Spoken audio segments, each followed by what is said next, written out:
Selamat malam, Bapak Ibu, sahabat KKS, para emoser, juga para pencinta kitab suci dimanapun berada. Selamat malam, selamat berjumpa lagi di acara KKS Kelapa Gading ini. Malam hari ini adalah tentang Sumur Yakub yang akan dipandu oleh Ibu Alis Budiana dengan tema Pekerja di Kebun Anggur. Yang bacaan akan diambil dari Matius bab 20 ayat 1 sampai dengan 16. Terima kasih Bu Alis atas kehadiran dan kesediaannya.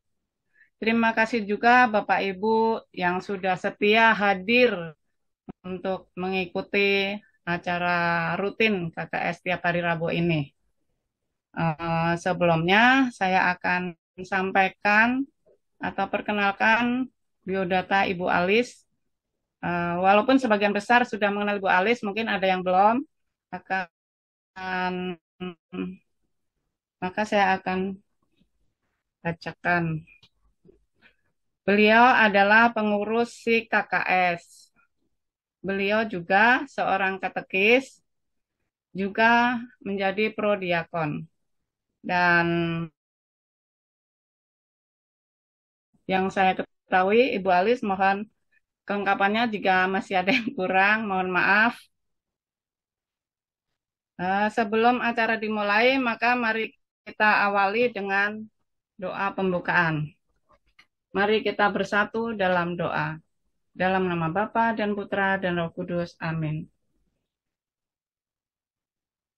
Allah Bapa, Allah yang penuh kasih, terima kasih atas berkat-Mu dari pagi hingga malam hari ini. Kami boleh berkumpul di acara Sumur Yakub ini. Berkatilah Ibu Alis Budiana yang malam ini akan memberi pencerahan kepada kami dan berbagi renungan agar kami boleh mendapat hikmat. Utuslah Roh Kudus-Mu agar kami semua juga boleh fokus mengikuti dan dapat mengambil hikmat yang akan disampaikan melalui Ibu Alis. Berkati pula semua alat yang mendukung acara ini, baik gadget ataupun internet, agar Zoom ini berjalan dengan lancar. Terima kasih ya Bapak, kami serahkan acara virtual ini dalam tangan kasih-Mu. Kemuliaan kepada Bapa dan Putra dan Roh Kudus. Amin. Dalam nama Bapa dan Putra dan Roh Kudus. Amin. Oke, terima kasih. Saatnya mari kita mulai acara ini karena waktu sudah menunjukkan pukul 7 lewat. Kami persilahkan untuk Ibu Alis. Silakan.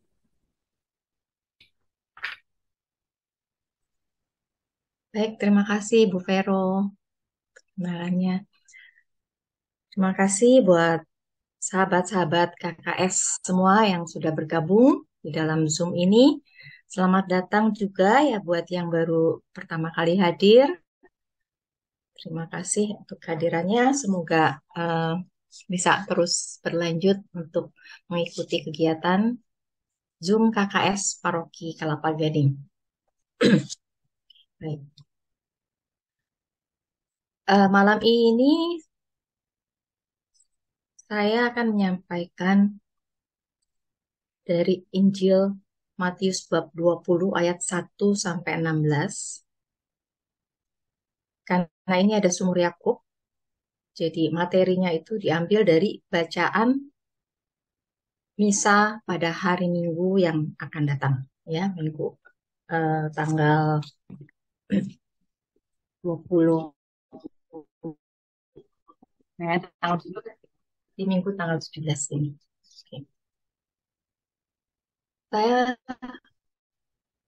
memilih tema untuk bacaan ini, renungan ini adalah pekerja di kebun anggur. Bisa tolong MC mungkin membacakan dulu bacaan Injilnya Matius bab 20 ayat 1 sampai 16.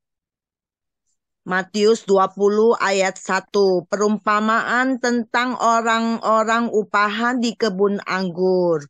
Ayat 1. Adapun hal kerajaan surga sama seperti seorang tuan rumah yang pagi-pagi benar keluar mencari pekerja-pekerja untuk kebun anggurnya. Ayat 2. Setelah ia sepakat dengan pekerja-pekerja itu mengenai upah sedinar sehari, ia menyuruh mereka ke kebun anggurnya. Ayat 3. Kira-kira pukul 9 pagi ia keluar pula dan dilihatnya ada orang-orang lain menganggur di pasar. Ayat 4. Katanya kepada mereka, pergi jugalah kamu ke kebun anggurku dan apa yang pantas akan kuberikan kepadamu. Dan mereka pun pergi. Ayat 5. Kira-kira pukul 12 dan pukul 3 petang ia keluar pula dan melakukan sama seperti tadi. Ayat 6. Kira-kira pukul 5 petang ia keluar lagi dan mendapati orang-orang lain pula. Lalu katanya kepada mereka, mengapa kamu menganggur saja di sini sepanjang hari? Ayat 7. Kata mereka kepadanya, karena tidak ada orang mengupah kami. Katanya kepada mereka, pergi, jugalah kamu ke kebun anggurku. Ayat 8. Ketika hari malam, tuan itu berkata kepada mandornya, pergilah pekerja-pekerja itu dan bayarlah upah mereka, mulai dengan mereka yang masuk terakhir hingga mereka yang masuk terdahulu. Ayat 9. Mereka datang, maka Ayat 9. Maka datanglah mereka yang mulai bekerja kira-kira pukul 5 dan mereka menerima masing-masing 1 dinar. Ayat 10. Kemudian datanglah mereka yang masuk terdahulu. Sangkanya akan mendapat lebih banyak. Tetapi mereka pun menerima masing-masing 1 dinar. 1 dinar juga. Ayat 11. Ketika mereka menerimanya, mereka bersungut-sungut kepada tuan itu. Ayat 12 katanya, mereka yang masuk terakhir ini hanya bekerja 1 jam dan engkau menyamakan mereka dengan kami yang sehari suntuk bekerja berat dan menanggung panas terik matahari. Ayat 13. Tetapi tuan itu menjawab seorang dari mereka, saudara, aku tidak berlaku tidak adil terhadap engkau. Bukankah kita telah sepakat 1 dinar sehari? Ayat 14. Ambillah bagianmu dan pergilah. Aku mau memberikan kepada orang yang masuk terakhir ini sama seperti kepadamu. Ayat 15. Tidakkah aku bebas mempergunakan milikku menurut kehendak hatiku? Atau iri hatikah engkau karena aku murah hati? Ayat 16. Demikianlah orang yang terakhir akan menjadi yang terdahulu dan yang terdahulu akan menjadi yang terakhir. Amin. Terima kasih. Sama-sama. Sama-sama.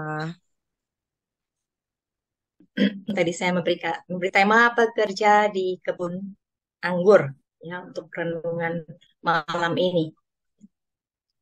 Perumpamaan tentang orang-orang upahan atau para pekerja di kebun anggur. Kita sudah membaca, tadi sudah mendengar, dibacakan oleh Ibu Yuta, bahwa ada yang mulai masuk kerja sejak pagi-pagi benar, ya. Ada yang mulai bekerja sejak pukul 9 pagi, ada yang mulai bekerja jam 12 siang baru masuk, bahkan ada juga yang baru mulai pukul 3, bukan pukul 3 sore, karena pukul 3 sore si pemilik kebun anggur itu keluar lagi dan mencari lagi para pekerja-pekerja yang lain. Nah, pekerja itu berarti baru mulai bekerja di pukul 3 sore. Bahkan ada yang baru mulai bekerja pukul 5 sore. Karena si pemilik kebun anggur ini masih mempekerjakan orang, masih mendapatkan orang-orang yang menganggur, ya, Kemudian diajaklah untuk bekerja di kebun anggurnya. Ya. Tentunya kalau orang yang menganggur, terus ada bos yang ngajak kerja, pasti mau, nggak menolak ya. Apalagi diberitahu dapat upahnya 1 dinar ya. Begitu hari malam sudah tiba, maka si pemilik kebun menyuruh mandornya untuk membayar upah kepada semua pekerja hari itu. Baik yang mulai bekerja pagi hari sampai yang baru masuk kerja di sore hari. Semua sama-sama menerima upah 1 dinar. Nah, inilah yang mendatangkan masalah. Yang mulai kerja dari pagi-pagi, yang mulai kerja jam 9, yang mulai kerja jam 12 siang, bahkan jam 3 sore dan jam 5 sore, tetap mendapatkan upah 1 dinar. Lalu apa yang terjadi?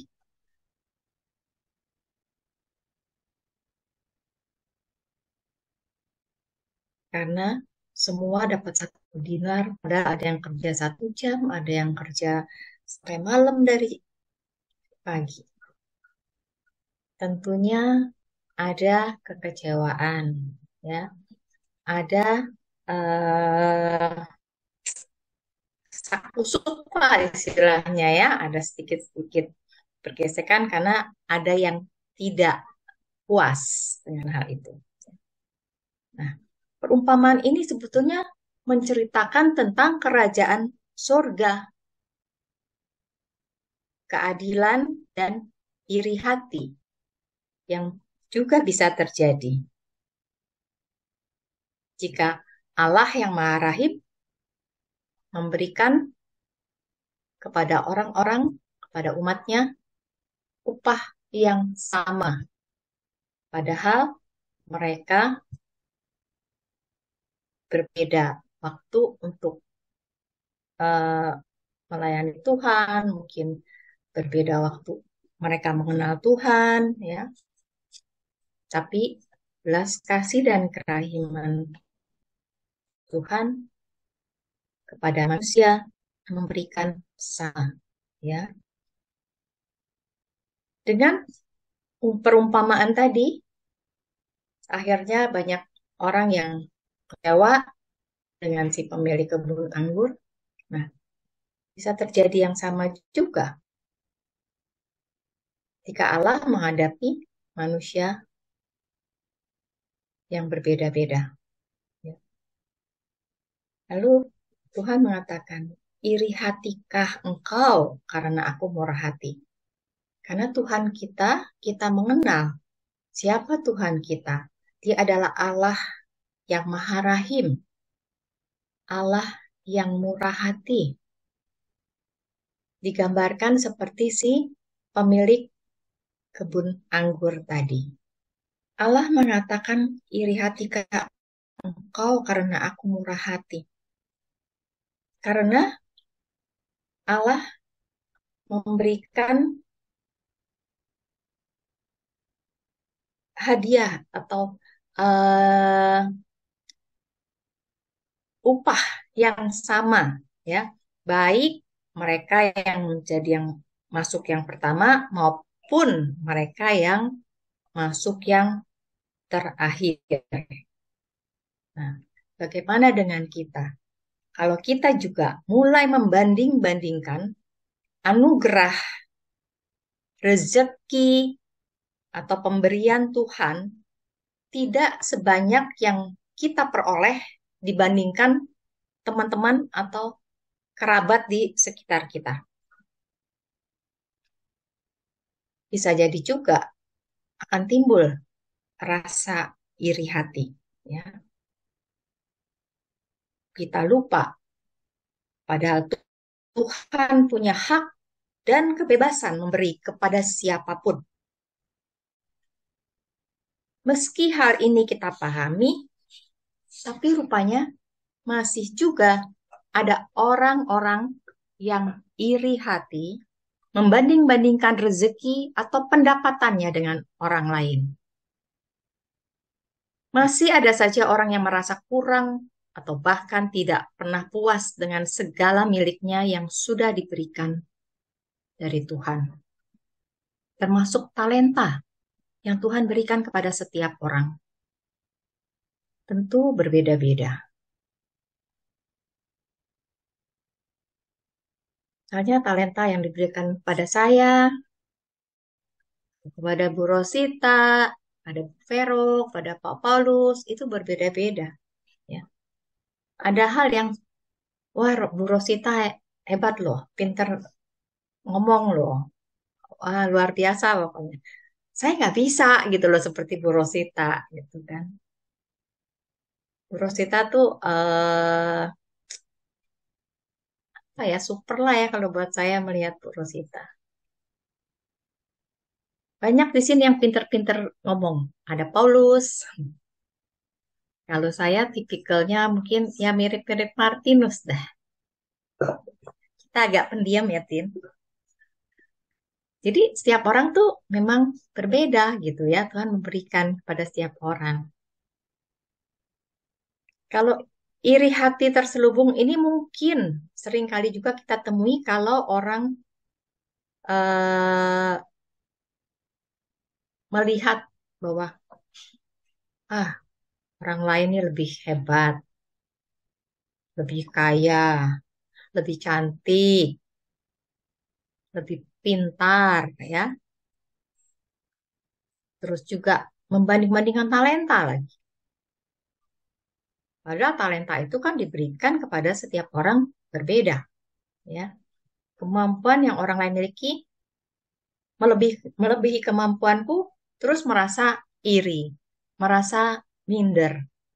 Padahal sebetulnya itu tidak perlu terjadi ya. Apakah itu salah? Tidak ada salahnya orang bertanding dan berlomba. Tetapi yang tidak baik dan tidak bagus itu kalau di dalam hidup kita hanya dihantui atau takut pada kegagalan. Takut tersaingi karena selalu mau menjadi yang the best. Mau menjadi yang nomor satu. Gak suka kalau ada yang lebih hebat, ada yang lebih bagus dari kita. Itu yang sebetulnya tidak baik ya. Bahkan sangat berbahaya, bisa menghancurkan jiwa karena tidak bisa menerima orang lain yang lebih baik, yang lebih hebat, yang lebih pandai, lebih cakap ya, dan banyak lagi kelebihan-kelebihan yang mereka miliki dibandingkan apa yang ada dalam diri. Hal itu akan menimbulkan rasa iri. Karena nasib lebih murah hati pada orang lain. Biasanya orang merasa kecewa, marah, ya, dan bisa jadi malah meninggalkan gereja. Wah, kasihan betul kalau orang seperti itu, ya. Dia tidak berela hati untuk mengucapkan selamat kepada teman yang sukses atau yang berprestasi. Hal yang semacam ini tuh sangat memprihatinkan, khususnya bagi umat beriman. Tapi saya percaya sih yang ada di sini, ya umat Katolik, terutama yang di KKS nih ya, anak buahnya Bu Rosita, semua sih nggak ada nih yang kayak gitu. Ya nggak, Bu Ros? Kita semua saling mendukung, kita semua saling menghargai, dan sangat senang kalau melihat ada teman yang sukses, ada teman yang hebat, ya. Jadi jangan pernah iri, apalagi dengki. Ya, dengki itu lebih lebih kejam daripada iri. Kalau cuma sekedar iri, ya sudahlah iri karena dia. Tapi kalau dengki itu bisa melakukan hal-hal yang jahat, ya, karena rasa dengkinya. Ya. Kita harus menyadari di dalam hidup ini Tuhan bebas memberi dari kepunyaannya kepada siapa saja. Kenyataan ini kita tahu dan kita sadari, tapi mungkin bisa berkali-kali kita terjebak menghitung-hitung dan membanding-bandingkan, kurang puas, bahkan tidak ikhlas kalau ada teman lain yang lebih dari kita dalam segala hal. Ya. Jadi itu berbahaya kalau kita sampai jatuh pada rasa iri hati. Ya. Persaingan bisa juga terjadi antar saudara, antar teman, tetangga, juga di pelayanan pun bisa saja hal itu terjadi. Karena ada orang yang melaju cepat, ya, cepat naik, cepat meraih sukses, berprestasi. Namun ada pula yang bolak-balik mengalami kegagalan. Bisa jadi orang itu akan merasa iri hati dengan melihat teman-teman di sekitarnya yang berprestasi, yang hebat. Yang harus kita ingat di dalam hidup ini, Tuhan tidak menilai kita atas dasar perolehan kesuksesan atau kegagalan. Tapi Tuhan memberikan talenta yang berbeda kepada setiap orang dengan harapan setiap manusia menanggapi karya perahmatannya. Jadi jangan iri, karena Tuhan sudah menetapkan, sudah menentukan, sudah memilih orang-orang di mana Dia tahu dan mengenal dan memberikan yang terbaik ke setiap umatnya. Tuhan tidak membatasi dirinya berdasarkan keadilan saja. Karena jika demikian, Ia menjadi seperti manusia yang hanya tunduk kepada hukum yang berlaku. Kita tahu, kita kenal bahwa Allah melampaui keadilan dengan kerahiman dan pengampunannya. Tetapi tidak berarti bahwa keadilan tidak bernilai atau tidak berguna. Keadilan Allah ialah kerahimannya yang diberikan kepada setiap orang sebagai rahmat yang mengalir dari kematian dan kebangkitan putranya, Yesus Kristus.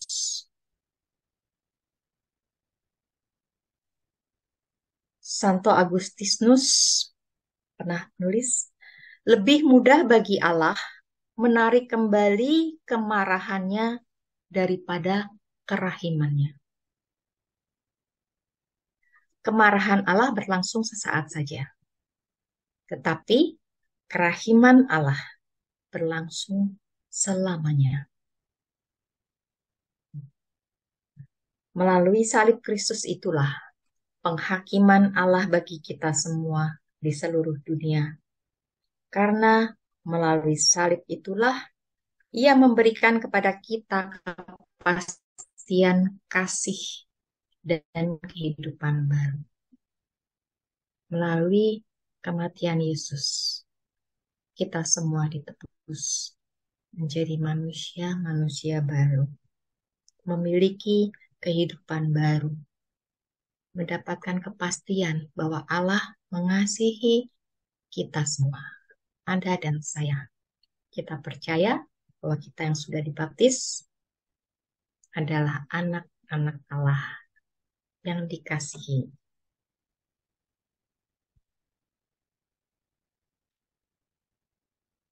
Dunia tanpa Allah adalah dunia tanpa harapan. Karena hanya Allah yang dapat menegakkan keadilan. gambaran tentang pengadilan terakhir bukanlah terutama berisi teror, melainkan harapan. Apakah pengadilan terakhir merupakan lukisan yang menakutkan? Menurut Anda, bagaimana?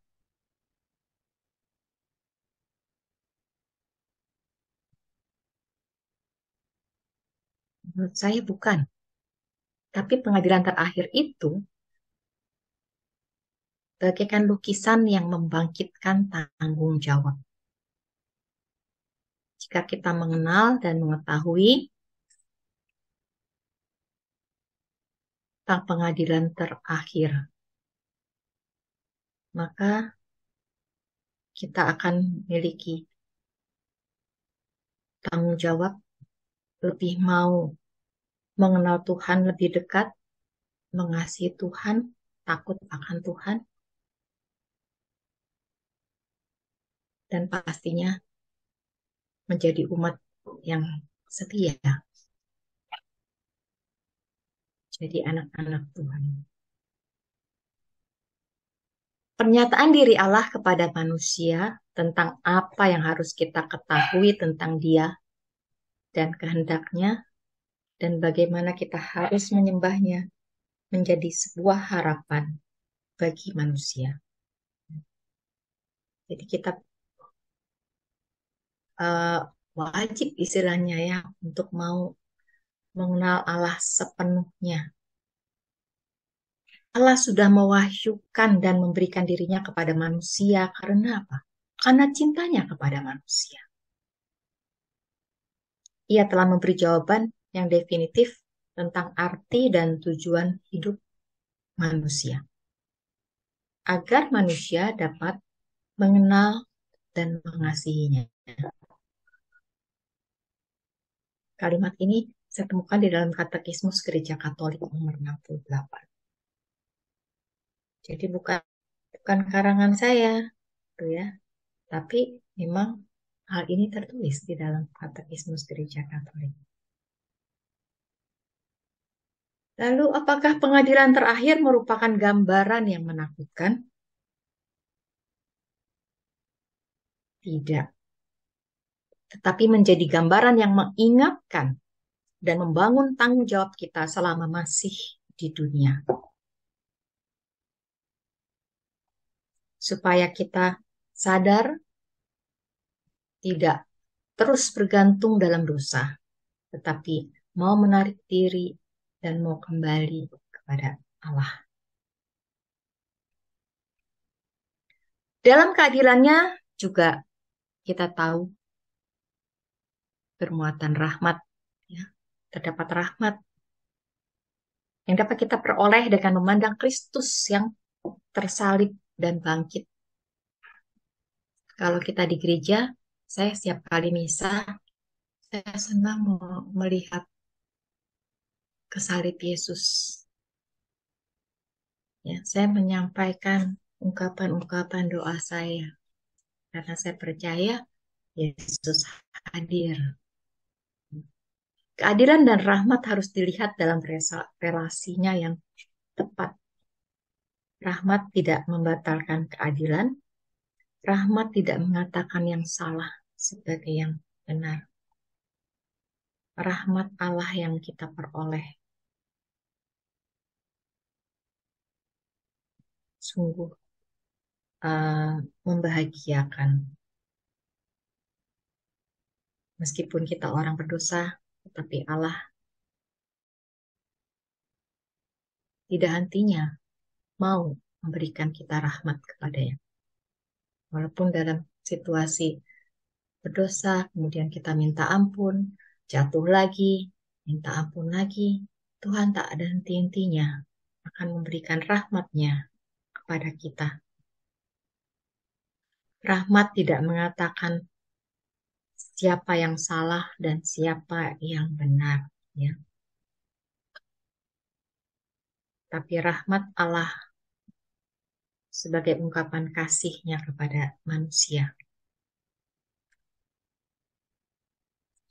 pada saatnya Tuhan akan menyatakan, ia akan nampak dengan api dan bagaimana pekerjaan masing-masing orang akan diuji oleh api itu. Yang dimaksudkan adalah api penyucian. Saya peroleh ini dari fokus. Mungkin di sini ada yang pernah ikut fokus faith formation course, ya, tentang api penyucian.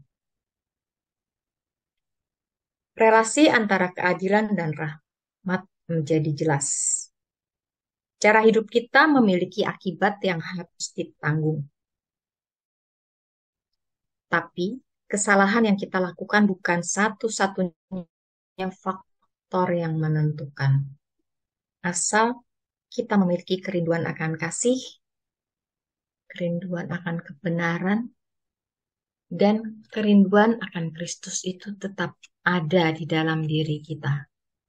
Kita bisa jatuh, tetapi kita akan bangkit kembali. Ya, karena kita masih punya kerinduan akan Kristus. Dan pada waktu pengadilan nanti, kita akan mengalami kekuatan kasih yang meliputi juga semua kejahatan di dunia dan di dalam diri kita sendiri. Jadi kita jangan takut, jangan goyah, jangan kalau udah jatuh terus, ya sudahlah udah kepalang, udah jatuh. Sekalian aja bablasin. Jangan, ya. Kita punya Allah yang pengasih, yang pengampun, ya. Kita harus ingat pada saat pengadilan nanti, ya, istilahnya setelah kematian kita akan menghadapi pengadilan, kita akan mengalami kekuatan kasih yang meliputi juga semua kejahatan di dunia dan di dalam diri kita sendiri. Saya menyimpulkan semuanya ini bahwa kerahiman mengatasi atau melampaui keadilan, tapi tidak mengabaikannya. Jadi kita sangat amat bersyukur sebagai umat Katolik yang sudah dibaptis. Kita boleh mengenal Tuhan, kita boleh memiliki Allah yang luar biasa, memiliki Kristus yang mau mati di kayu salib berkorban untuk menebus dosa-dosa kita. Kerahiman Tuhan luar biasa bagi kita semua, bagi Anda dan saya yang sudah diangkat menjadi anak Allah. Melalui sakramen pembaptisan, dosa-dosa kita semua dihapuskan. Kita diangkat menjadi anak Allah.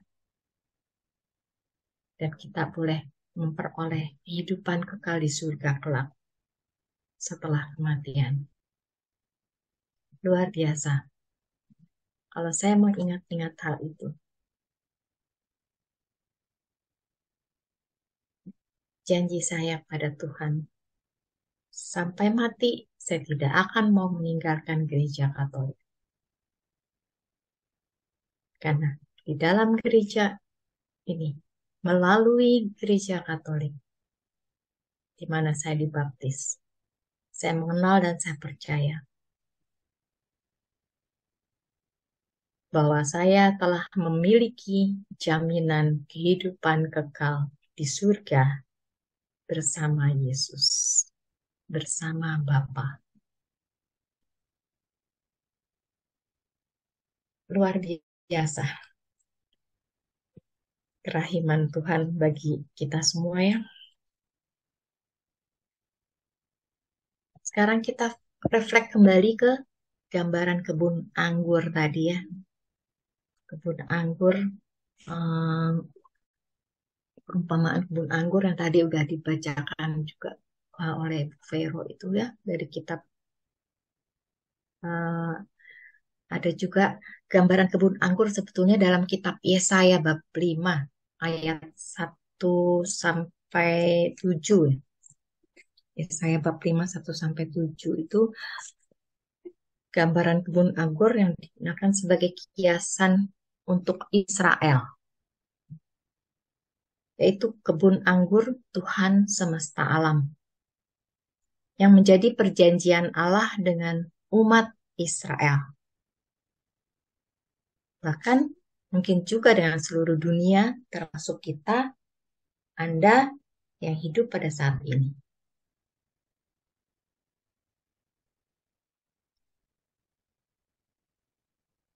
Dalam gambaran kebun anggur itu, para pekerja yang datang lebih pagi bersungut-sungut pada tuannya.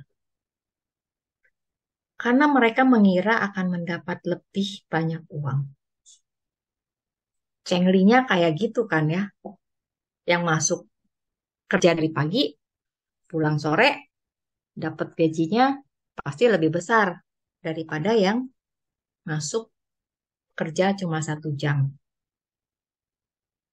Di sini kan banyak pengusaha nih.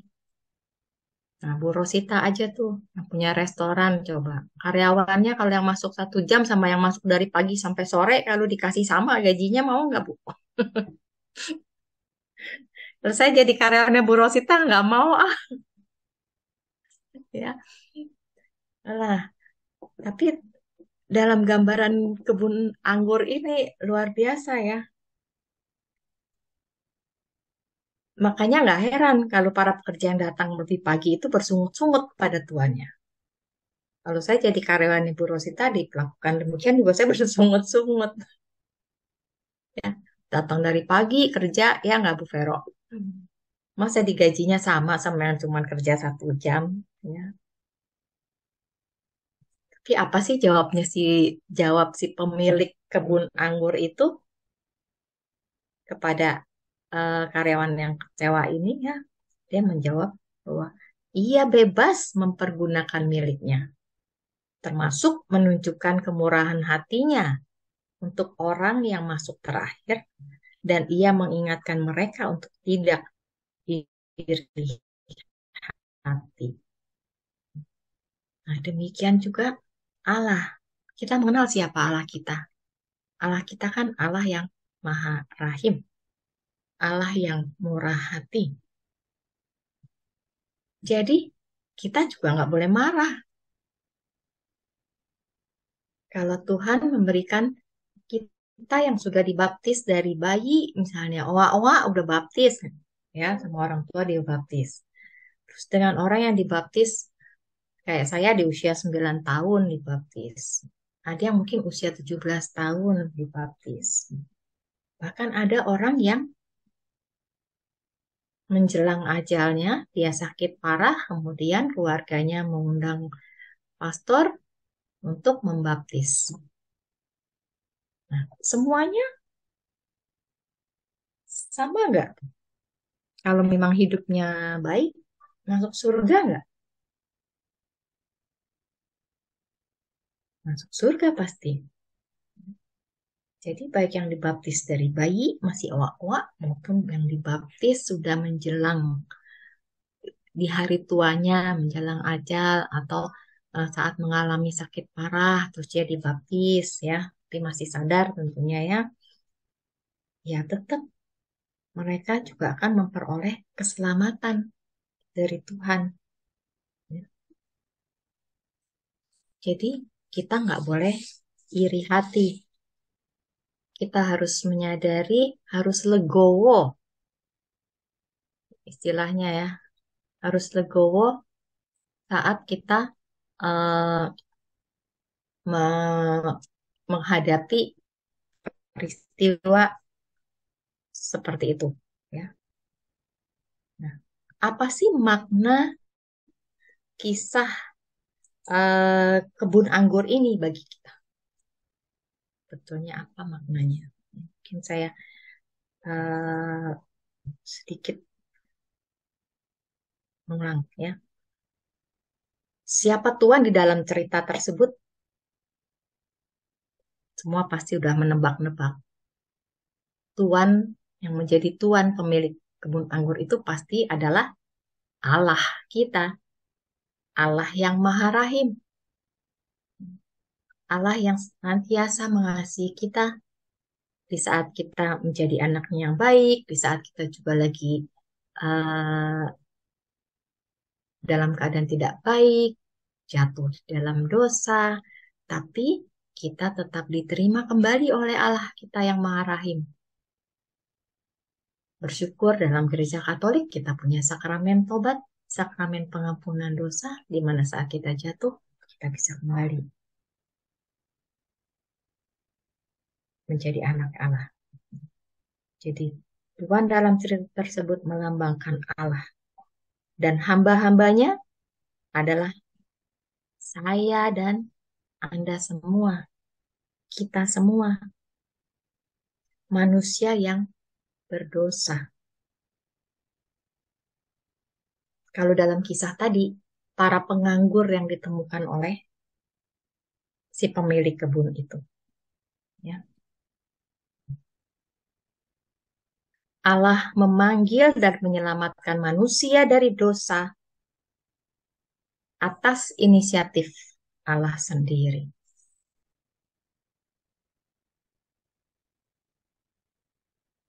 Bagi kita yang memang sudah hidup di dalam menggereja selama ini baik, ya mungkin kalau kita berdosa, kita punya inisiatif untuk menerima sakramen pengakuan dosa atau sakramen tobat. Tapi masih banyak orang di luar sana yang tidak menyadari hal itu. Mereka hidup di dalam dosa, hidup hura-hura. Tapi karena kemaharahiman Allah, Allah sendiri yang berinisiatif menemukan anak-anaknya yang hilang, anak-anaknya yang jauh darinya. Sungguh luar biasa. Ya.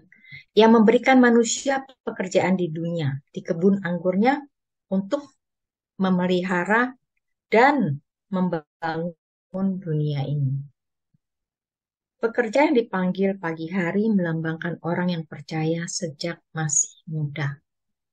Rasanya kita semua ya, kita udah dari muda ya, bahkan ada yang dari anak-anak, kebanyakan mayoritas kita dipanggil pada saat atau sejak masih muda. Semakin sore menunjukkan kepada usia kita yang semakin tua saat mengenal atau percaya kepada Yesus. Berapa banyak yang baru dipanggil, baru menjadi pengikut Yesus di saat usianya lansia. Rasanya di sini 50-50 kali ya. Yang usia muda atau usia lansia. Tetap kita semua sudah menjadi anak-anak Tuhan. Di akhir zaman nanti, berarti udah menjelang malam ya. Kita yang dipanggil pagi hari, ada yang dipanggil sore hari. Nah, menjelang malam, menjelang akhir zaman, ya berarti malam hari, nah, Allah kembali akan mengumpulkan orang-orang percayanya, para pekerja-pekerjanya, dan membagikan upah mereka.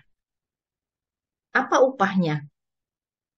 Upahnya bukan lagi hanya sekedar sedinar, tetapi upah yang akan kita peroleh nanti adalah keselamatan.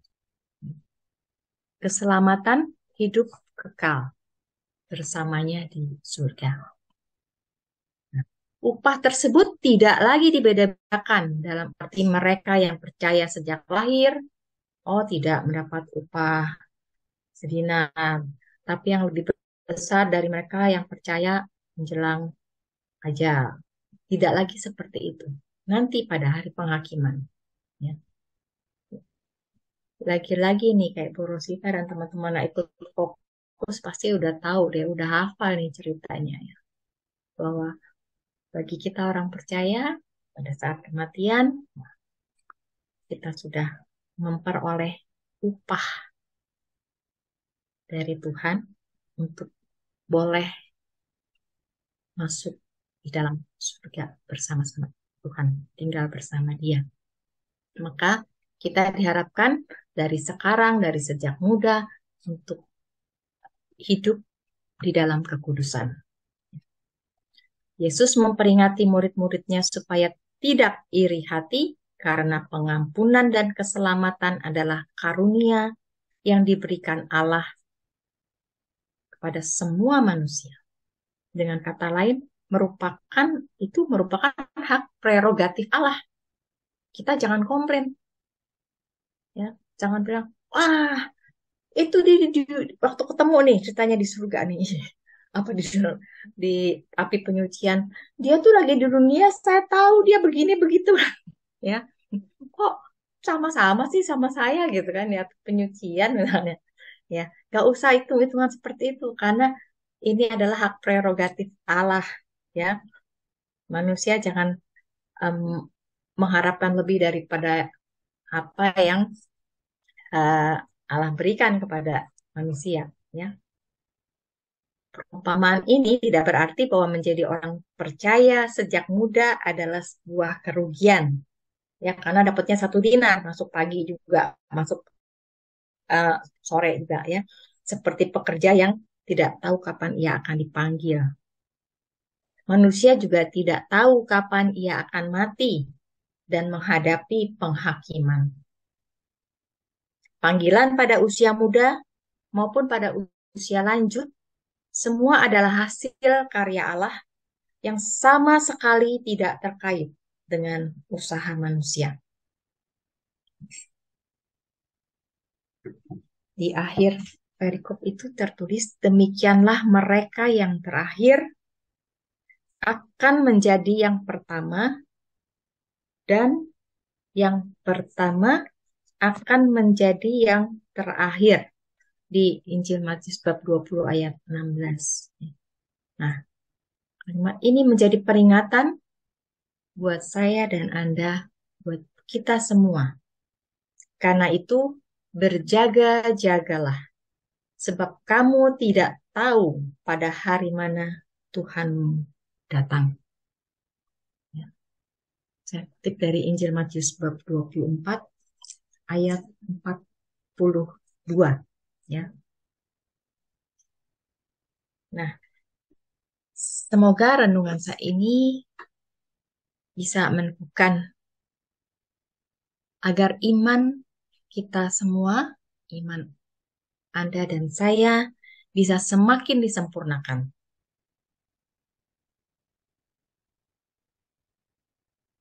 Karena kita semua adalah sama-sama anak Allah,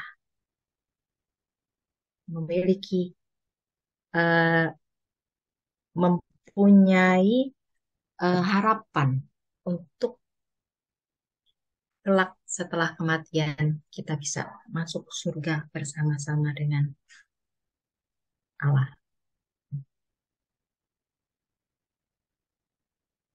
Di dalam pelayanan kita perlu ingat, kita tidak ada istilah senior atau junior. Sama seperti Allah menerima anak-anaknya yang pulang ke rumah Bapa. Nggak ada yang istilahnya, oh dia baru bertobat, oh berarti dia junior. Oh yang ini bertobatnya udah lama, oh berarti dia senior. Nggak ada. Ya. Begitu juga di KKS. Nggak ada tuh Bu Rosita pengikutnya yang senior sama junior. Semua sama, ya, seperti Allah. Jadi penilaian Bu Rosita sama tuh sama Allah nih, ya. Ya, betul nggak Bu? Nggak ada senior, nggak ada junior ya di KKS kan? Kita semua sama sebagai rekan sekerja di kebun anggur Tuhan. Ya, kita semua sama-sama berusaha untuk bisa memberikan yang terbaik dalam melayani di kebun anggur Tuhan.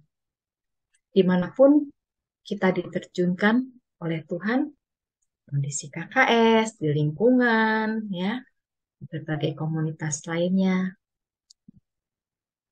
Kita jangan pilih-pilih, oh enakan sini, enakan sana. Oh yang di sini saya dapat 1 dinar, yang di sana saya dapat 2 dinar. Ya. Jangan melihat hal itu, ya. Teruslah berusaha bahwa dan menyadari bahwa yang kita layani adalah Tuhan Allah sendiri. Kita harus bisa memberikan yang terbaik dalam melayani Tuhan di kebun anggurnya. Ya. Jika ada perbedaan pendapat, mungkin selisih, ya nggak usah ribut-ribut, nggak usah rame-rame di dalam komunitas seksi, ya, atau kelompok-kelompok.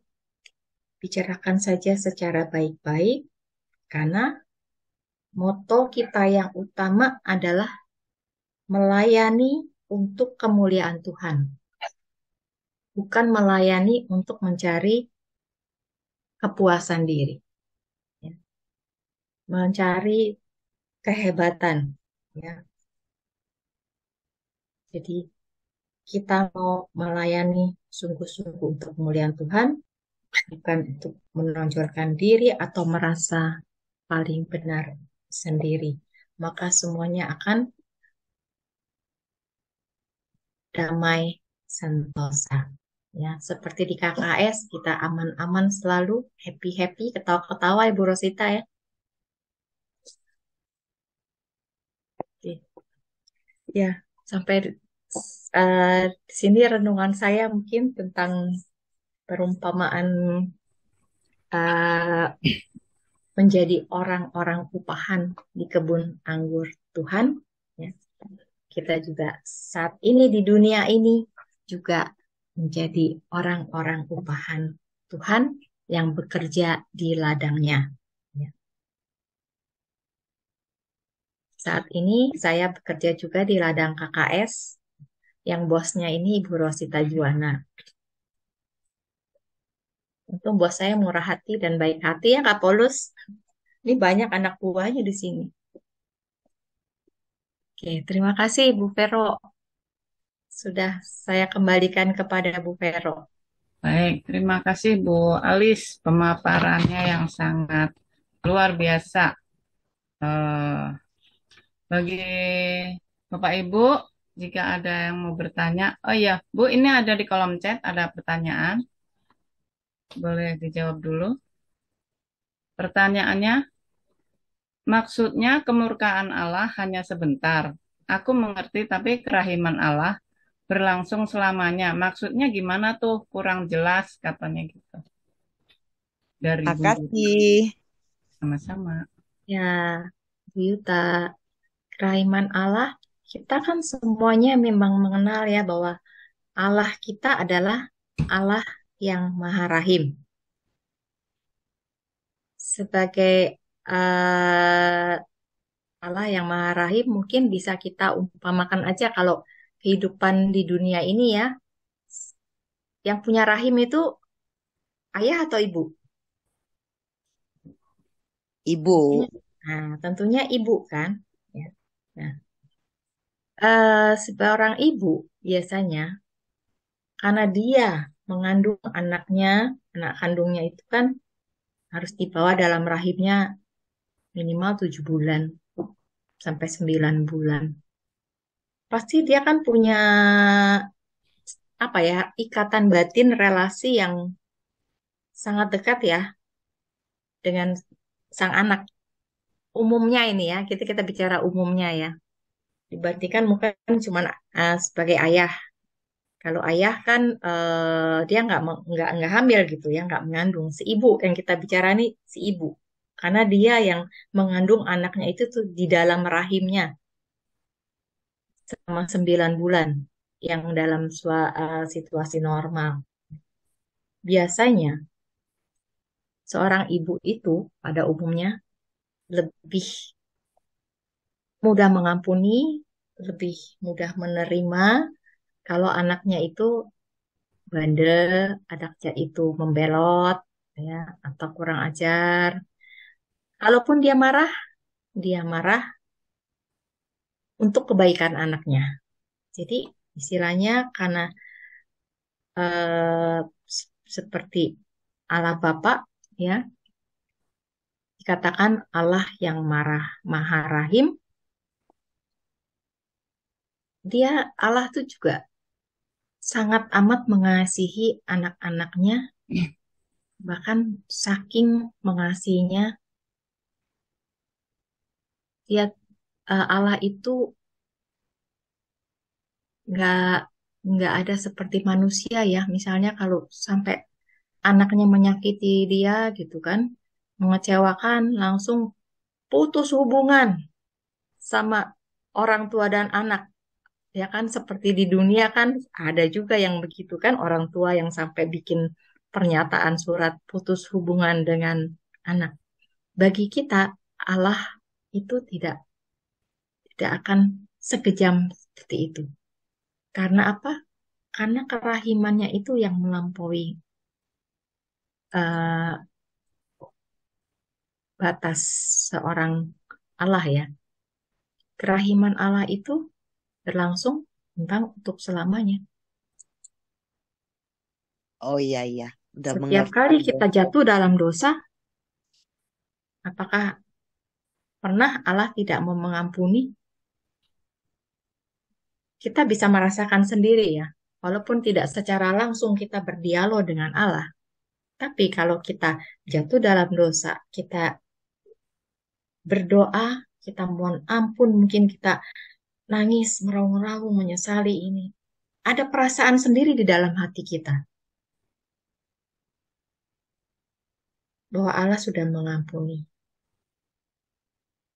Dan khususnya juga bagi kita ya umat Katolik, kita kan ada sakramen tobat, ada sakramen pengampunan dosa. Saya mengalami hal semacam itu ya di mana saat eh, saya mengalami merasa sangat berdosa, saya mengaku dosa pada saat diberi pengampunan, di situ saya merasakan ada aliran yang mengalir, aliran kasih yang luar biasa yang mengalir dalam diri saya dan saya percaya itu adalah pengampunan dari Tuhan yang bahkan kita tahu bahwa seorang penjahat sekelas apapun ya yang menerima sakramen pengakuan dosa, mereka bisa mengalami itu merasakan. Ya, dari kisah-kisah kita lewat baik membaca juga lewat sharing-sharing orang, kita juga semakin mengenal bahwa Allah itu adalah Allah yang Maha Rahim bagi kita. Dan kita amat sangat bersyukur bisa memiliki Allah yang luar biasa. Itu mungkin Bu Yuta, semoga eh, Iya. saya diterima. Iya, Bu makasih Yuta. sudah mengerti. Ya, Makasih banyak. terima kasih Bu Yuta, terima kasih Bu Alis sudah menerangkan kembali. eh Bagi yang lain, silakan yang mau bertanya. Mungkin yang mau sharing juga boleh, gak harus nanya-nanya nih. Iya, yang mau Yang sharing. sharing bisa. Aku dong, mau sharing. Silakan Ibu Yuta. Boleh silakan Bu Ah, Yuta. ya, ini selama ini kan aku dari Petrus Paulus yang di Mangga Besar sampai saat ini tuh aku belum pernah tuh namanya tuh kena bimbingan dari orang segereja kita deh ya, orang-orang Katolik. Tapi aku lebih banyak dibimbing dari orang Kristen gitu loh. Aku bertumbuh dan berkembang bisa baca Alkitab itu semua tuh dari teman-temanku yang Kristen dan gereja Kristen dan pendeta-pendeta. Sekarang ini aku bingung, aku seorang Katolik seperti tadi Bu Elis bilang kan sampai mati pun aku Katolik. Nah, itu aku tuh pernah itu ya waktu aku masih punya suami itu aku pernah melenceng ya, melenceng ke Buddha karena suamiku cemburu, aku di gereja itu kalau duduk sama ada sebelahnya ku ada cowok gitu ya orang nyanyi ya pasti aku pasti nyanyi kalau dia nggak ada buku karena itu dia cemburu akhirnya ribut-ribut terus aku bilang sama Tuhan Yesus begini Tuhan aku coba dah aku ke budaya tapi jika Tuhan mau panggil aku 1 tahun 5 tahun aku siap akan kembali lagi Memang Tuhan Yesus tuh luar biasa ya, baik sekali sama aku. 5 tahun, belum sampai 5 tahun itu aku sudah dipanggil, dipanggil balik dipanggil balik dengan nggak tahu tiba-tiba tuh aku kepikiran Tuhan Yesus gitu kan. Akhirnya aku pada saat itu aku udah pinter nih melafal agama Buddha, biarpun selama dari kecil itu aku seorang Kristen Katolik gitu kan ya. Tapi di saat aku sudah merit itu aku masuk ke Buddha itu aku dalemin juga ya kan. Tapi melafal tapeco apa kan sudah pinter. Nah saat itu pula aku tinggalkan Buddha kan. Aku bilang aku sujud sama Buddha pada saat itu. Aku bilang aku udah nggak bisa lagi, aku mau balik ke Tuhanku. Aku bilang ke Tuhan Yesus. Ini terakhir kali saya menyembah. Untuk selanjutnya saya tidak akan menyembah lagi. Saya hanya mau menyembah Tuhanku, Tuhan Yesus. Dari situ sampai saat ini aku tidak pernah lagi mau namanya pindah-pindah, mau pindah agama, mau ke Kristen sekalipun banyak orang-orang Kristen ngajak aku, ayo kamu dibaptis aja, baptis Islam apa gini-gini kan. Saya bilang saya tidak mau. Saya bilang biarpun iman saya bertumbuh di Kristen, tapi saya tetap seorang Katolik. Saya sudah nggak mau ingkarin janji saya sama Tuhan. Jadi gini loh ya, Sista Alice, aku tuh sekarang tuh bingung. Aku kejar semua. Ya jujur ya, kalau di dalam Katolik itu ya, di dalam Katolik, memang sih aku nggak pernah masuk grup Katolik ya. Kemarin itu aku ada masuk grup dari satu, nggak usah sebut lah grup mana, tapi itu Katolik ya. Nah, namanya juga kan apa yang aku lakukan setiap hari ya, aku sebelum sebelum aku memulai berdoa, membaca firman Tuhan, aku memuji-muji Tuhan dengan bernyanyi gitu kan. Memang suaraku nggak bagus, tapi aku tetap memuji Tuhan lah gitu. Jadi itu aku share di grup gitu loh. Apa yang aku alami, apa yang aku doa tuh aku share ya kan. Nah, aku memang nggak gitu pintar dalam apa WA-WA-nya, tapi setahu aku biarpun aku share YouTube ya, itu tidak akan itu apa menguras kuota kita kalau kita tidak buka. Tapi eh, dari sana dari orang dari teman-teman di situ ya tegur aku gitu loh. Mereka mungkin tahu aku bukan bukan gereja di situ, terus mereka tegur aku, terus aku merasa ih aku rasanya dikucilkan gitu kan ya. Terus aku bilang ya kalau memang siaran aku mengganggu kalian ya sudah saya pamit. Eh, saya bilang saya pamit loh, saya pamit. Saya pamit, saya nggak akan mengganggu kalian lagi. Nah, di situ tuh saya tuh merasa kecewa. Saya seorang Katolik, tapi kenapa di grup Katolik itu nggak pernah mau terima saya gitu loh. Nggak tahu ya, mungkin perasaan saya atau bagaimana. Tetapi beda di grup Kristen itu ya. Saya sangat bahagia gitu. Di situ ada pendeta, banyak pendeta di situ ya. Tapi mereka tidak tidak menganggap mereka itu pendeta gitu loh. Jadi kayak kita tuh kayak jadi di Kristen itu kita kayak sama-sama temen gitu. Ada share Alkitab, ada share sedikit lucu, tetap pada firman Tuhan ya. Nah, di situ saya happy. Cuma saya bingung sekarang ini tuh teman-teman ya. Jujur aja, saya bingung. Saya seorang Katolik, kenapa saya tetap selalu dibawa ke Kristen gitu loh. Saya bingung banget. Jadi sekarang ini tuh saya jadi, aduh bagaimana ya? Saya gereja Kristen, tapi saya tetap seorang Katolik. Saya suruh pindah, suruh baptis Islam, saya tidak mau. Karena gimana pun saya seorang Katolik. Ya seperti yang Ibu Elis bilang, sekali Katolik udah saya tidak mau lagi karena saya sudah pernah melenceng gitu loh. Jadi saya tuh mau minta pendapat teman-teman. Gimana ya sebaiknya ya? Terus saya sekarang sudah pindah ke Bogor sini, Parung Panjang. Nah, kalau mau ke gereja itu kan mau ke kira-kira 1 jam, ya kan? 1 jam. Terus kalau ke sana, jujur ya, kalau ke sana saya kan bukannya eh, punya suami ya kan. Terus uang saya kan juga terbatas. Jadi saya pikir kalau saya ke situ 1 jam buang ongkos ratusan ribu, lebih bagus uangnya saya sumbangkan gitu loh. Saya sumbangkan saya sumbangkan kemana, ke gereja mana gitu atau ke mana lah orang yang memerlukan gitu loh. Nah, terus di Kristen itu saya dengar lagi perpuluhan. Sedangkan saya bilang sama Tuhan, Tuhan ini uang ini saya sudah bantu ke satpam sini, ya kan, orang-orang sini yang mementingkan. Tapi saya sudah tidak bisa perpuluhan lagi. Jadi saya sekarang tuh jadi bingung.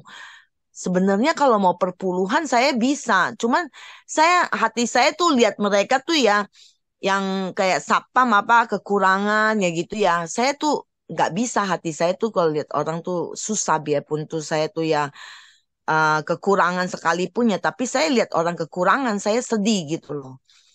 Nah, sekarang teman-teman yang saya mau tanyakan ya, saya harus bagaimana ya?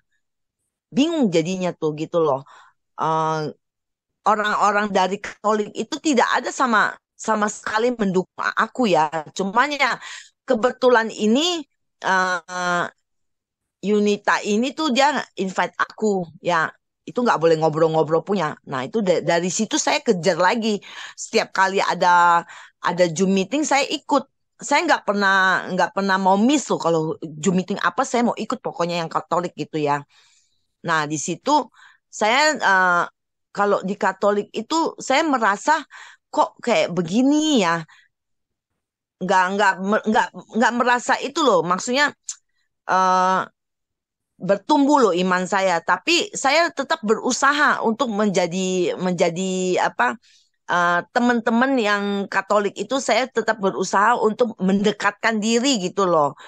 Tapi sekarang ini kan saya nggak tahu harus kemana saya ini ya kan, harus kemana, ke Kelapa Gading jauh begitu ya. Puji Tuhan kalian di sini pun tidak menanyakan saya dari mana, saya tuh gereja mana ya. Puji Tuhan juga ya, karena saya senang banget saya bisa ikut beberapa kali KKS dari Kelapa Gading ini ya, luar biasa memang. Ada satu lagi KKS dari satu lagi tuh ada, cuman itu sebulan sekali. Kalau Kelapa Gading ini kan seminggu sekali. Nah, sekarang pertanyaan saya harus bagaimana ya teman-teman gitu loh. Terima kasih ya. Baik, terima kasih Bu Yuta atas sharingnya. Bu Alis, bagaimana cara Kita menanggapinya atau mau menjawab, menanggapi dulu. Bu Ketua dulu nih, Ketua Bu Rosita? Eksekutif KKS, Bu Yuta. Saya bingung banget tau sih. Yuta, Saya mau terima cari Jangan teman, bingung-bingung. saya mau cari teman tuh Kita punya susah banget Tuhan gitu yang loh. luar biasa loh di Gereja Katolik. Silakan Bu Rosita dulu, Bu Ketua dulu. terima kasih sudah bergabung di Zoom KKS Kelapa Gading. Menurut saya, Bu Yuta tuh sudah memiliki Roh Kudus sehingga balik lagi ke gereja Katolik. Amin. Itu udah satu permulaan yang baik sekali. Dan kan Bu Yuta kan pindah ke sana. Coba cari lingkungan sana. Di Katolik itu luar biasa. Mereka selalu pasti ada lingkungan. Lingkungan itu kan orang bilang ya Bu Yuta ya, tak kenal maka tak sayang. Kalau ibu belum bergabung, jadi ibu kalau di Katolik itu kan punya kartu keluarga gereja ya Bu ya. Ibu Iya, ibu udah punya dari Mangga Besar ya, atau belum pernah iya. daftar? Punya di Mangga Besar. Saya selama ini kartu keluarga dulu pernah ada, cuman karena pindah-pindah kan, jadi kartu keluarganya hilang. Terus kemarin mau di Petrus Paulus tuh mau dibuat kartu keluarga itu udah keburu pindah ke sini gitu loh. Ya, Jadi kalau nggak sempat buat lagi. Lalu di sini saya sudah mencari tahu di grupnya. Ini satu perumahan namanya Millennium City di Parung Panjang. Di sini kebanyakan orang dari GMS, gereja Kristennya GMS itu loh, yang si Philip itu, pendeta Philip itu loh. Itu di situ memang mereka kebanyakan Kristen. Jadi saya sudah berusaha untuk bertanya, ada lingkungan nggak yang doa Katolik apa, ternyata memang tidak ada gitu loh. Jadi kalau ada pun mungkin yang di BSD ya, atau di mana saya masih belum belum jelas juga. Soalnya teman saya bilang dia mau tanya tapi sampai sekarang dia nggak ada kabarnya gitu. Jadi kebanyakan itu yang di sini itu kan Sista itu semuanya tuh Kristen. Jadi saya tuh jadi bingung sekarang ini tuh saya kayaknya terobang-ambing, tapi saya nggak peduli. Saya bilang sama Tuhan Yesus, saya tuh di sini tuh mencari Tuhan, bukan mencari gereja-gerejanya. Biarpun Tuhan sampai saat ini saya belum menemukan gereja Katolik sesungguhnya yang harus saya datangi, keluarga Katolik sesungguhnya harus saya gabung. Tapi Tuhan masih murah hati kasih saya gabung di Kelapa Gading. Terus ada yang ngajak aku itu yang satu ini sebulan sekali itu. Nah, sungguh bersyukur ya. Terus ada lagi tuh, memang saya nggak dimasukin ke grup, tapi dia selalu ajak saya. Kalau ada Zoom meeting, saya ikut. Masalahnya sekarang tuh saya tuh pengen tuh saya punya keluarga, ya kan? Saya punya keluarga, jadi kan enak kita kan, ya kan? Biarpun istilahnya jauh di mata dekat di hati lah istilahnya gitu kan. Nah sekarang ini saya jadi bingung Bu. Gak usah Saya bingung, harus Bu. bagaimana ya? Gini, gue masuk ke Zoom KKS Kelapa Gading bukan satu kebetulan. Jadi udah jadi sahabat Betul, bukan warga satu kebetulan. Kelapa Gading. Ibu tiap minggu pasti lihat muka-muka kita nih. Kita udah sahabat dan saudara seiman. Tenang, Bu. Ya, Nanti saya kasih tugas ke Vero. Vero ini kan lagi KKS di Bogor kan. Coba cari tahu ibu ini daerah Bogor lingkungannya apa. Pasti ada. Kalau Katolik itu luar biasa, Bu.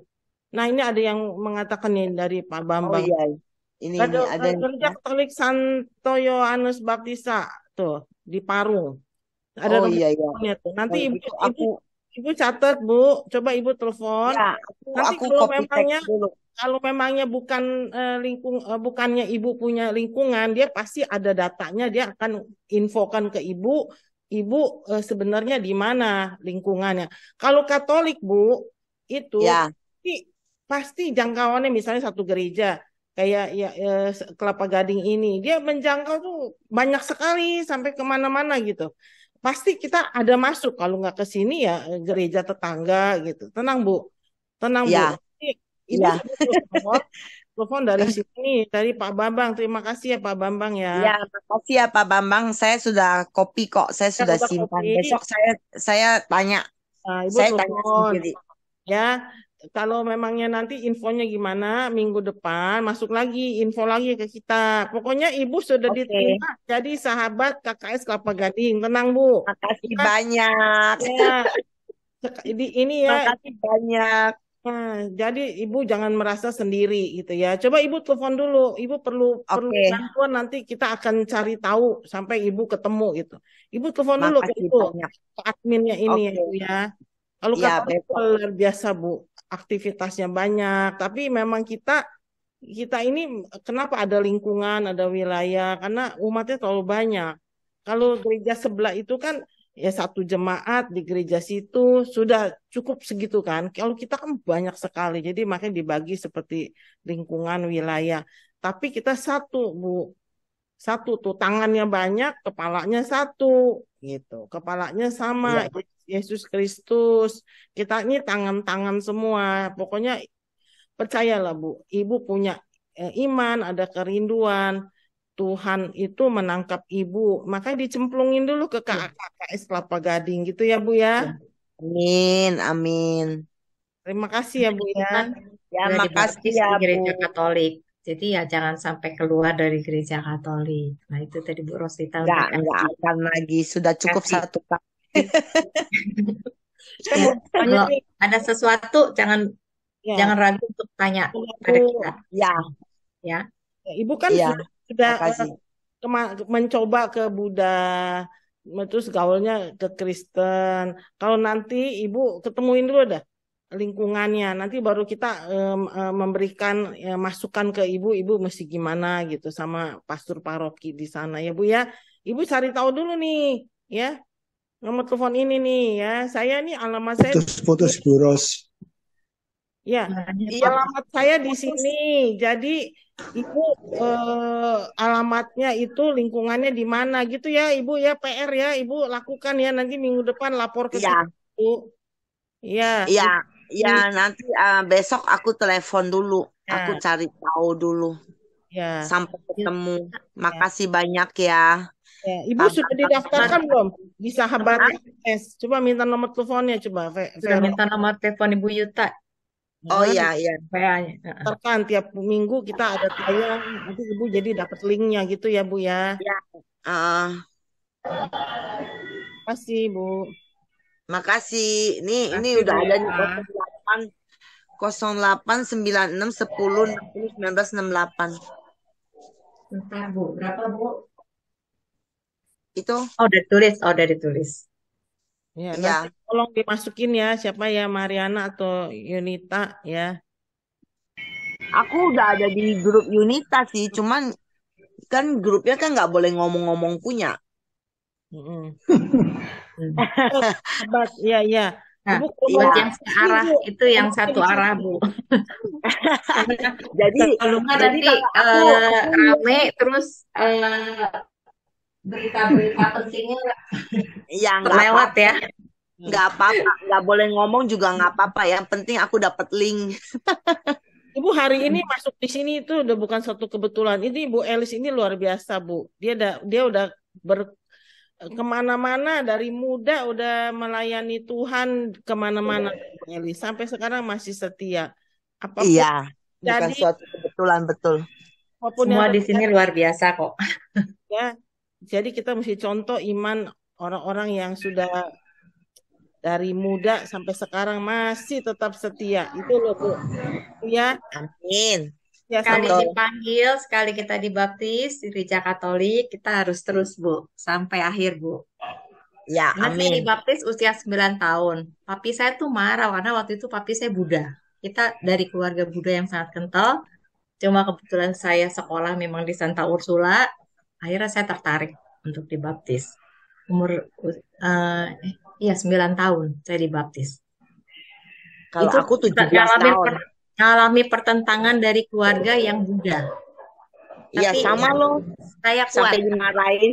Sekarang udah Aku usia 66 tahun tetap Katolik, Bu. Jadi bertahan tetap. Kalau sekali Tuhan memanggil kita, kita setia, ya. Meskipun jatuh bangun apapun, Tuhan pasti beri kekuatan dan Tuhan pasti amin. tetap semangat ya Bu Yuta. Bu Elis, Ya, saya mau menanggapin yang menambahin sebenarnya. nambahin aja Yang kalian. Pak Polos tambahin ini ya Bu. luar biasa pengetahuannya nih Bu Yuta. Biasa aja. Ayo, Eh, tambahin. kalau dari yang saya dapat, Matius ini menulis buat orang-orang perantauan, orang-orang yang baru memeluk Nasrani, yang masih banyak kental tantangannya yaitu oleh kaum Yahudi. Makanya kalau kita baca Matius, seringkali tulisan-tulisan Matius itu berbau teguran, berbau kemarahan, berbau dibandingkan dengan orang-orang najis, orang kesurupan setan, itu memanggil Yesus Tuhan. Nah mereka ini orang-orang yang baru. Nah, dalam perikop ini, saya melihat bahwa Matius berusaha menuliskan tantangan dari orang-orang Yahudi, di mana orang-orang Yahudi merasakan bahwa untuk dekat dengan Tuhan adalah usaha mereka. Usaha mereka untuk dekat dengan Tuhan, yaitu siapa yang mau disinggung di sini, terutama adalah kaum orang Farisi yang pemuka-pemuka agama, yang mereka merasa, oh kita ini selayaknya sudah dapat upah di surga. Dalam hal ini dituliskan kebun anggur. Kita ini adalah pewaris surga. Karena kenapa? Kita ini sudah kerja dari pagi. Para ahli Taurat dan orang-orang Yahudi ini, mereka menutup sebuah kemungkinan bahwa sebenarnya semua ini adalah kemurahan Allah. Bahwa semata-mata adalah privilege, seperti yang Ibu Alis bilang, privilege Allah menganugerahkan kepada kita. Apa itu? Berkatnya. Diumpamakan di sini upahnya. Sehingga Matius dalam hal ini sebenarnya mau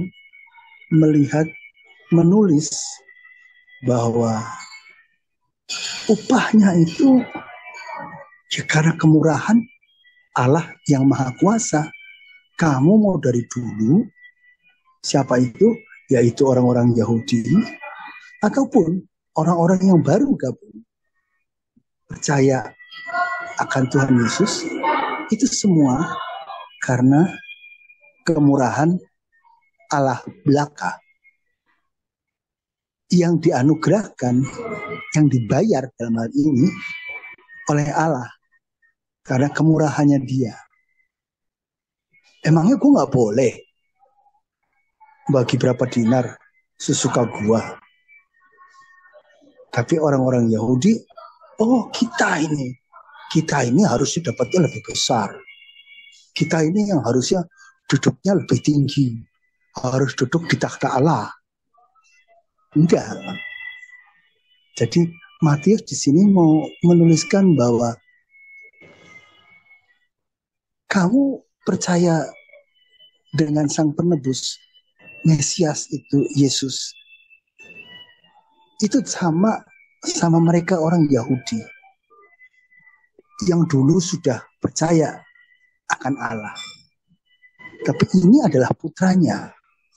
Jadi kamu jangan takut bahwa kamu nggak diterima, bahwa kamu nanti akan di surga kedudukannya lebih rendah atau gimana. Tapi kamu itu adalah semata-mata karena kasih karunia Allah yang menganugerahkan kepada kita sesuai kehendak hati Allah. Tambahan dari saya begitu, Bu Elis. Terima kasih. Terima kasih Pak Paulus. Luar biasa penjelasannya.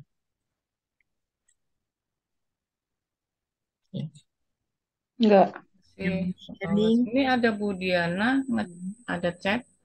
Penting kita turut merayakan Ekaristi terutama di hari Minggu sesuai perintah Allah. Kita sungguh-sungguh dipersatukan dengan Kristus lewat hosti yang sungguh-sungguh tubuh Kristus bertransformasi saat konsekrasi. Oh, ini mengomentari Bu Yuta ya. Semoga Bu Yuta senang. Oke, baik Bu. Ya, saya mau mengomentari tadi ya, Ibu Yuta mau ke gereja, tapi ongkosnya dibagi-bagi ke satpam ya.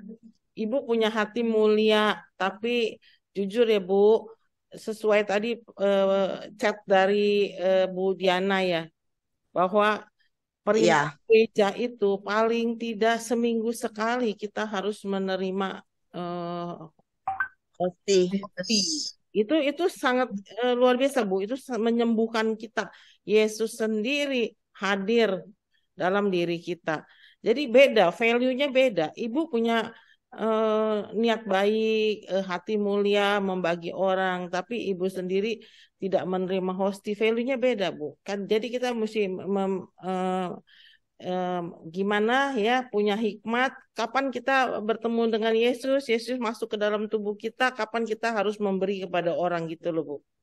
Nah sebaiknya ibu dapat lingkungan dulu, nanti bisa bareng sama lingkungan ke gereja gitu loh Bu. bisa barengan ya. Orang Katolik itu orang Katolik itu ya biasanya murah hati kok, bisa saling numpang bawa jemput atau gimana atau bisa barengan gitu loh Bu. Ya, memang mereka mereka go- mereka kalau kitanya tahu sudah ada lingkungannya, memang mereka mau jemput. Tapi kalau di Parung Panjang ini kayaknya udah deket deh Oh iya, sama makanya rumahku. Ah, semoga itu jalannya ya Ibu, jadi bisa bisa ikut Ekaristi, bisa terima tubuh Yesus ya Bu ya. Kita doakan. iya, Coba Ibu coba usaha dulu sampai ketemu lingkungan Ibu gitu ya Bu ya. iya. Yang Hah? Ibu Rosita katakan itu benar, bahwa Ya, Ibu Yuta punya panggilan, hatinya mulia ya, untuk amin. berderma, itu panggilannya besar. Namun Ibu Yuta mesti tahu bahwa di dalam Katolik itu adalah satu-satunya yang mengajarkan kita percaya hosti yang kita terima itu bukan hanya untuk mengenang, Bu Yuta. Kita Ya, diajarkan untuk percaya bahwa itulah tubuh dan darah ya, Kristus yang diubah dan yang kita terima, dia mengorbankan buat kita.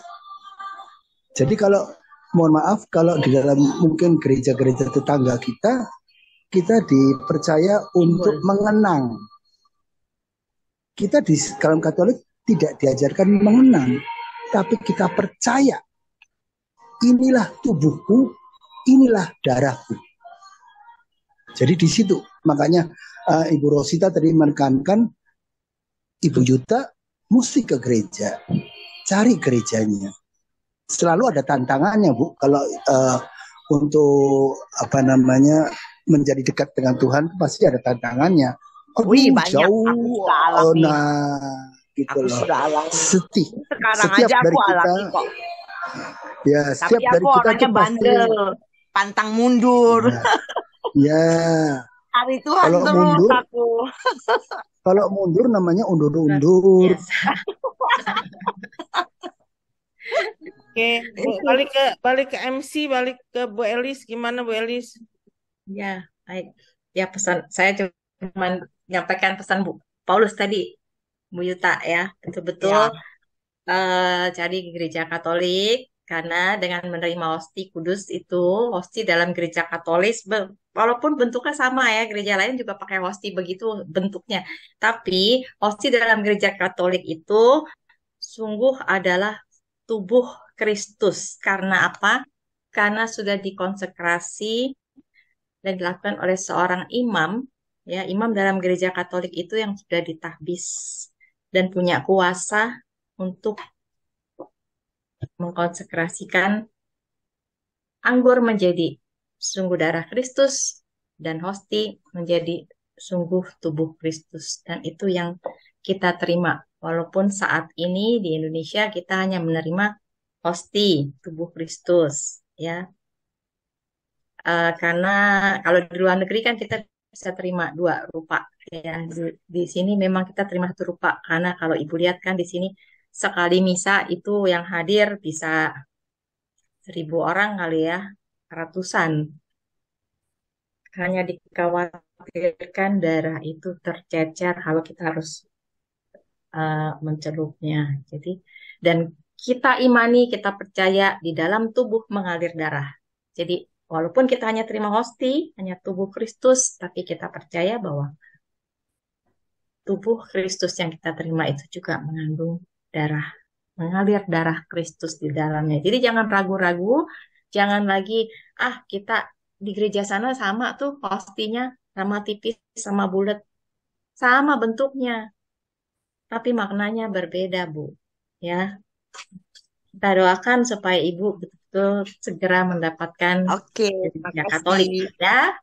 Jadi bisa setiap minggu terima hosti, terima tubuh Kristus dalam gereja Katolik. Amin, Ya. amin. Thank you semuanya. Terus saya mau menanggapi Bu Elis tadi tentang iri hati ya, Bu Elis ya. Ya. Kalau kita selalu ngelihat orang punya kehebatan, sebagai manusia pasti ada merasa, kok saya nggak bisa seperti dia ya, saya nggak seperti itu. Tapi Betul, betul sekali. ya kan, tapi kalau kita balik coba, oh dia murah hati ya, coba kita belajar kebaikannya dia, itu kita damai sejahtera. Kita kan Yesus mengatakan kita memberi dari kekurangan kita pun kita harus memberi, bukan hanya materi aja ya. Memberi itu banyak, memberi waktu, memberi hati, memberi perhatian, itu udah memberi. Kalau kalau kita coba berlomba kayak ibu bagi satpam, wah ibu baik ya, kayak ibu Yuta Yuta tadi ya. Eh, Coba kita lihat kebaikan orang gitu. Kita belajar. Jangan lihat kekayaan orang, kehebatan orang, frustrasi lah kita. Karena Tuhan udah ciptakan kita dengan porsi masing-masing, beban masing-masing. Ya, saya pernah punya, waktu COVID, saya pernah punya sahabat ya, dia punya pabrik besar sekali. Dan dia bagaimana berusaha sampai akhirnya COVID pun pabriknya jalan. Saya melihat dia begini, bersyukur ya, orang lagi terpuruk, pabriknya jalan. Dia bilang gimana nggak jalan? Saya tiap malam tidak bisa tidur. Karyawan saya 30.000. Gimana? Mau PHK jual pabrik aja nggak ke cover. Itu kan, jangan lihat orang punya kehebatan di kemasannya loh. Dia tiap hari nggak usah tidur loh. Kita tidur nyenyak walaupun nggak punya karyawan 30.000. Ya nggak Bu Elis? Itu contoh satu contoh ya. Jangan lihat Ya, ya, benar. kehebatan orang. Lihat gimana dia punya hati memberi, dia murah hati. Oh, dia hebat sekali ya, selalu punya perhatian ke sekeliling. Bagaimana ya kita belajar sedikit saja dari dia. Kita ada damai sejahtera. Jadi kita nggak iri hati. Tuh, ya nggak, Betul, Chris? Itu tanggapan Oke, saya. Terima makasih. kasih. betul sekali. Oh ya, tapi saya mau juga itu dong ngomong dong. eh Seperti yang Ibu Rosita bilang kan ya, kita maksudnya ya seperti dia bilang juga memang benar. Terus aku juga pernah lihat itu orang itu ya judesnya minta ampun. Terus kayaknya gimana sok-sok minta ampun, tapi selalu diberkati Tuhan gitu loh. Gak usah jauh-jauh ya, dia memang temen-temen baik aku lah. Ya, dia seorang Kristiani, tapi mulutnya nyinyirnya minta ampun ya. Terus udah begitu, pokoknya judes lah. Pokoknya kalau ngatain orang menusuk banget lah sampai ke jantung-jantungnya. Tapi aku heran, aku bilang sama Tuhan, Tuhan, kenapa ya? Kenapa dia selalu, padahal dia nggak pernah baca Alkitab sekarang, ya? Dia kenapa selalu Tuhan berkati? Aku bingung loh Tuhan, aku bilang. Mulutnya itu lebih nyinyir dari mulutku. Ya kalau kalau aku dengar dia ngomong itu, aduh, aku sering nasihatin dia, kamu jangan ngomong begitu loh, nggak boleh. Itu nyakitin hati orang begini-gini. Tapi Tuhan selalu berkati dia dengan kelimpah-limpahan. Nah, itu kadang juga aku jadi, aduh, kesel banget ya sama Tuhan ya. Kenapa ini, kok ini orang apa ya resepnya ya bisa sampai diberkati begini gitu loh. Kita mau cari tahu resepnya. Oh, Nah, nggak kalau boleh seperti ngomong itu, gitu Bu Yuta. enggak, maksudnya waktu pada saat itu aku belum mengenal Tuhan Yesus ya, aku punya pikiran seperti itu. Apa ya resepnya ya? Dia kok nggak mau kasih tahu kita gitu loh. Nah, itu gimana ya kalau menurut teman-teman? Nah, coba deh. Aku juga penasaran nih dari kemarin memang mau nanya seperti ini. Makasih. Terima kasih, Bu Yuta. Resepnya Dokter Paulus yang ngeluarin tuh, Bu. Ya, sekarang Tuhan sudah masih buang ada jauh-jauh ya, Bu. waktu Ya, 6 menit. Tuh Bu Diana kalau nggak salah Jangan menulis menghakimi sesama, masing-masing punya salib, salib jangan dan menghakimi. berkat. Nah, itu Ya, Bu. tuh, Betul jangan sekali. menghakimi. Masing-masing Ibu, punya salib. Ibu mungkin belum ikut bulan kitab suci ya, belum ada lingkungan ya. Nah itu aja Iya, Nabi Yunus aja nggak bisa mengerti kenapa Allah menyelamatkan satu kampung Niniwe, Anyway, ya kan? Itu kan dia bingung karena Allah itu ya Bu, Allah itu Allah yang maha pengasih dan penyayang, panjang sabar dan berlimpah kasih setianya. Ini kan yang pertanyaan Ibu sama dengan yang dibahas Bu Elis. Orang dari pagi dikasih uangnya Iya, itu ya. sama yang masuk sore. Sebagai manusia marahlah. Kalau saya juga marah sih. Apalagi Ibu ingat kan perumpamaan anak sulung sama anak bungsu sudah habisin harta pulang dipotongin ternak apa kerbau ya. Sedangkan yang sulung itu bantu bapaknya bekerja. Kalau saya jadi anak sulungnya ya marahlah. Itulah Bu, makanya Tuhan mengajarkan kita bahwa Dia Maha Rahim, Dia bisa memberi apa yang Dia miliki tidak merugikan kita. Kayak Yunus, apa yang dirugikan eh, eh, ini? Apa yang Allah rugikan? Yunus tidak ada, cuma disuruh perintahkan untuk memberitahukan supaya bertobat, tapi dia kabur karena dia merasa tidak senang hati. Kenapa saya yang sudah baik begini aja Yesus nggak Allah nggak perhatiin saya? Kenapa orang yang sudah jahat satu kampung mau diselamatkan? Hancurin aja. Itu kan sama Bu, apa yang kita pikirkan, ya Bu? Gitu. Kalau aku sih bukan, maksudnya aku sih nggak merasa mau hancurin atau enggak. Aku bingung aja loh. Kenapa? Aku bingung kenapa kok dia kelakuannya begini? Kok Tuhan masih berkati dia berlimpah-limpah gitu ya? Apa salahnya diriku loh gitu loh maksudnya loh. Ya enggak Bukannya Bu, aku menghakimin dia atau apa enggak. kayak aku Cuman aku tahu Bu. ah Ibu baca cuman kitab Yunus. Yunus, Ibu udah baca Alkitab belum? Kitab sudah tapi belum sampai ke Yunus. ya Aku Ibu baru Samuel 2. habis ini Ibu buka Yunus, kan ini bulan kitab suci lagi membahas Yunus. Jadi pelan-pelan baca, jadi Ibu mengerti kenapa eh, Yunus, Nabi Yunus yang masuk ke perutnya itu Ya, ya. betul. Oh ya, Ya, nah, aku udah betul. baca itu. Aku udah baca habis. ya itulah Bu, dia aja Mm-mm. marah, Mak. Dia nabi loh, tapi dia marah loh sama Allah loh. Kalau kita Iya. tanya-tanya itu maklum lah, kita bukan nabi soalnya. Baca lagi, Bu. Terus bilang yang penting kita sehat, segar, nggak sakit. Ya benar nih itu ada Ibu Galak tuh bilang yang penting sehat ya. Amin, Sakit amin. kita jangan lihat ke atas. Yang penting kita cukup, nggak ada kekurangan. Amin. Amin. Tuh benar tuh. Benar itu sangat benar.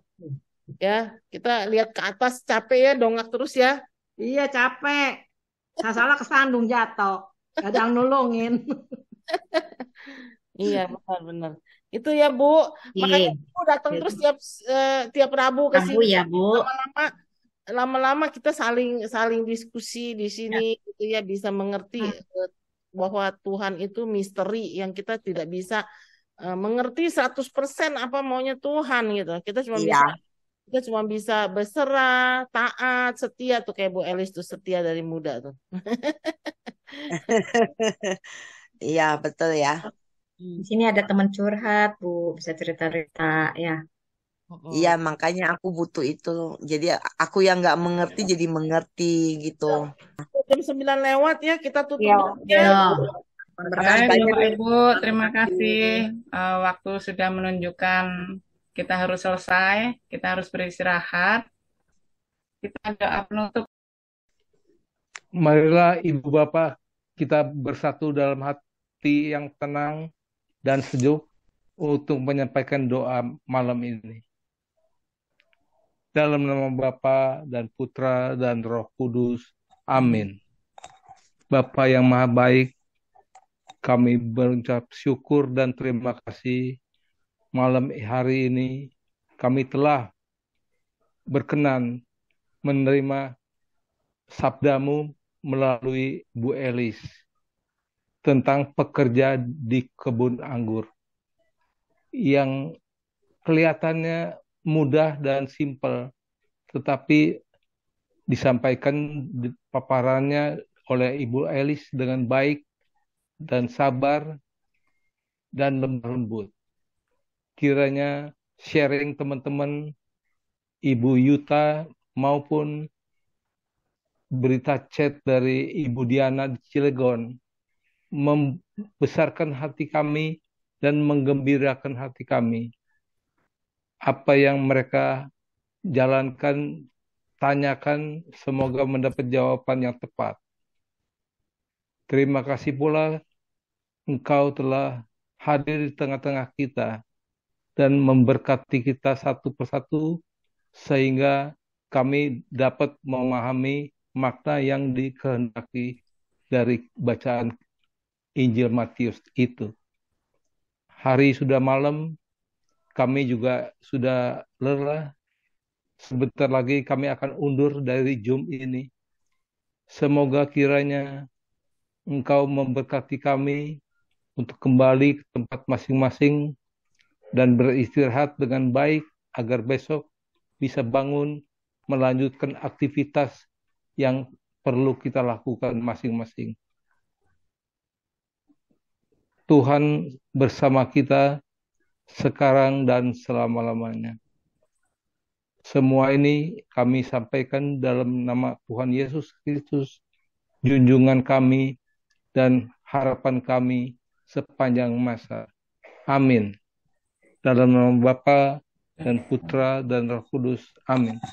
Terima kasih Pak Harun. Ya. Bapak Ibu semuanya. Sampai jumpa.